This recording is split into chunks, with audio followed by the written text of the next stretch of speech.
Kapolres Sorong AKBP Yohanes Agustiandaru menerjunkan 50 personil untuk mengejar puluhan tahanan yang kabur dari Lembaga Pemasyarakatan Kelas 2 Bait Sorong, Minggu 8 Januari 2024. Aparat kepolisian yang bergabung dengan personil TNI juga menggelar razia di sejumlah titik.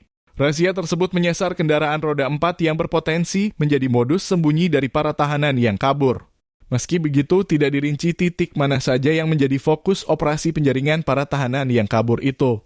Penjaringan ini sudah dari kemarin dan masih terus berlanjut. Dalam kegiatan ini, kami menerjunkan 50 personil guna melakukan menjaring para napi yang kabur, ujar Kapolres Sorong AKBP Yohanes Agustiandaru kepada Tribun Sorong. Senin 8 Januari 2024. Berikut kronologi kejadian kaburnya para tahanan. Kepala Lembaga Pemasyarakatan Kelas 2 Bait Sorong Manuel Yenusi menyebut peristiwa kaburnya tahanan terjadi seusai ibadah pada Minggu 7 Januari 2024. Kejadian bersamaan ada bunyi petasan setelah mereka turun ibadah. Selang beberapa menit, sejumlah tahanan mulai merangsek ke arah petugas di depan pintu utama akses masuk keluar lapas.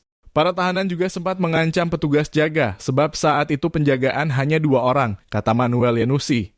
Menurutnya jumlah tahanan yang kabur awalnya terdata 50 tahanan, namun setelah dicek ulang menjadi 53 orang.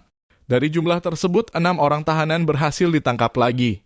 Kalau soal perencanaan kami tidak tahu, namun mungkin internal mereka kemungkinan sudah begitu, kata Manuel Yenusi.